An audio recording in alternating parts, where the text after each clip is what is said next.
ఓం నమ శివాయ. కార్తీక పురాణంలో 4వ అధ్యాయం దీపారాధన మహిమ. ఈ విధముగా వశిష్ఠుడు కార్తీక మాస వ్రతం యొక్క మహిమ వల్ల బ్రహ్మరాక్షసులను రాక్షస జన్మ నుండి కూడా విముక్తి పొందిదరని చెప్పుచుండగా, జనకుడు మహాతపస్వి తమరు తెలివిచేయు ఇతిహాసములు వినని కొద్దీ తనివి తీరకున్నది. కార్తీక మాసములో ముఖ్యముగా ఏమేమి చేయవలెనో, ఎవరిని ఉద్దేశించి పూజ చేయవలెనో వివరింపుడు అని కోరగా, వశిష్ఠుల వారు ఇట్లు చెప్పెను. జనక, కార్తీక మాసమందు సర్వ సత్కార్యములను చేయవచ్చును. దీపారాధన మందు అతి ముఖ్యము. దీనివలన మిగులు ఫలము పొందవచ్చును. శివకేశవులు ప్రీత్యర్థం శివాలయమును గాని విష్ణువాలయమునందు గాని దీపారాధన చేయవచ్చును. సూర్యాస్తమయం మందు గాని దీపముంచిన వారు సర్వ పాపములను పోగొట్టుకొని వైకుంఠ ప్రాప్తి పొందుదురు. కార్తీక మాసమందు హరిహరాదులు సన్నిధిలో ఆవు నేతితో గాని, కొబ్బరి నూనెతో గాని, అవిసె నూనెతో గాని, విప్ప నూనెతో గాని ఏది దొరకనప్పుడు ఆముదంతో గాని దీపం వెలిగించి ఉంచవలను. దీపారాధన ఏ నూనెతో చేసినను మిగులు పుణ్యాత్ములుగాను భక్తి పరులుగాను అగుటియే కాక అష్టైశ్వర్యములు కలిగి శివ సన్నిధికి వెళ్ళెదరు. ఇందుకొక కథ కలదు, వినుము. శత్రుజిత్ కథ. పూర్వము పాంచాల దేశమును పాలించుచున్న రాజుకు సంతతి లేక అనేక యజ్ఞ యాగాదులు చేసి తొదకు విసుగు చెంది గోదావరి తీరమున నిష్ఠతో తపమాచరించుచుండగా అతడకు పిప్పలాదుడను ముని పొంగువుడు వచ్చి, పాంచాల రాజా, నీవెందుకింద తపమాచరించుచున్నావు? నీ కోరిక ఏమి అని ప్రశ్నించగా, ఋషిపొంగువుడు, నాకు అష్టైశ్వర్యములు రాజ్యము సంపద ఉన్నను నా వంశము నిలుపుటకు పుత్ర సంతానం లేక కృషించి ఈ తీర్థస్థానమున తపమాచరించుచున్నాను అని చెప్పాను.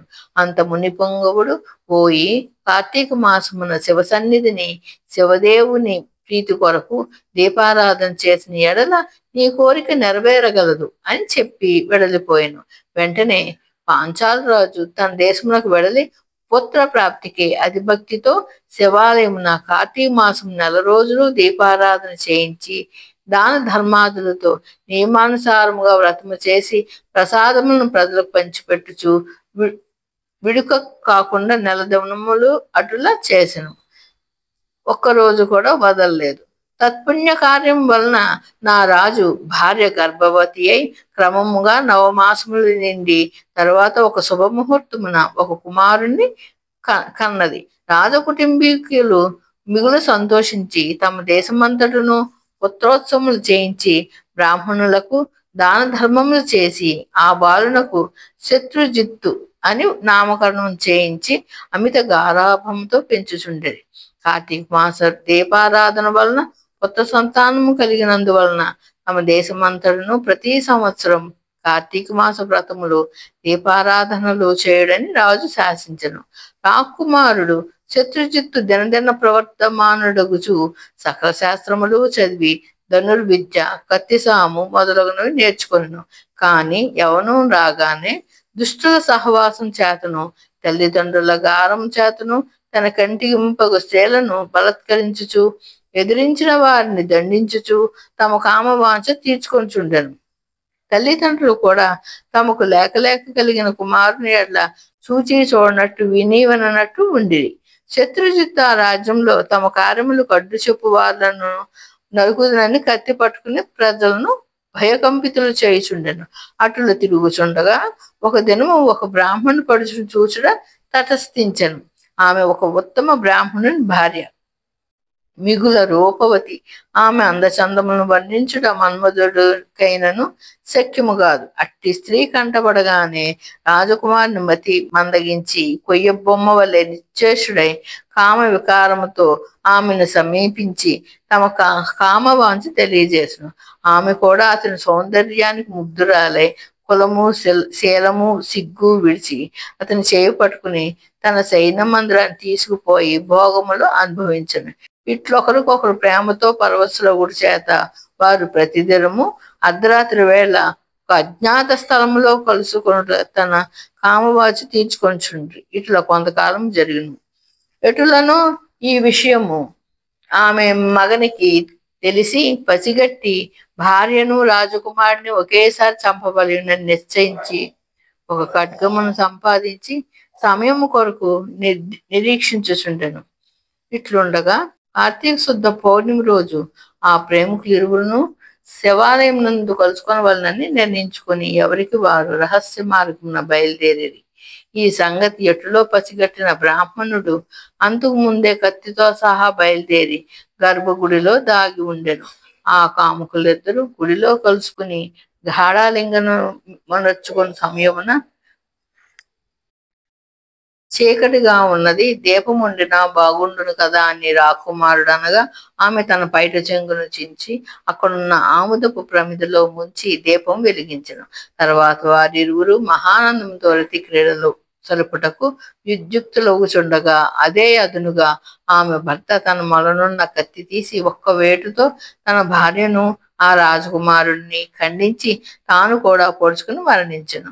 వారి పుణ్యం కొలది ఆ రోజు కార్తీక శుద్ధ పౌర్ణమి సోమవారం ఒకటి వలనను ఆ రోజు ముగ్గురును చనిపోవటం వలనను శివదూతలు ప్రేమికులు ఇరువుని తీసుకుని పోవుటకు నువ్వు జారణీయగు భార్యను శత్రుజిత్తును చంపి ఆత్మాహుతికి పాల్పడుచున్న విప్రుడు యమదూతలు బ్రాహ్మణుని తీసుకుని పోవుటకును అక్కడికి వచ్చింది.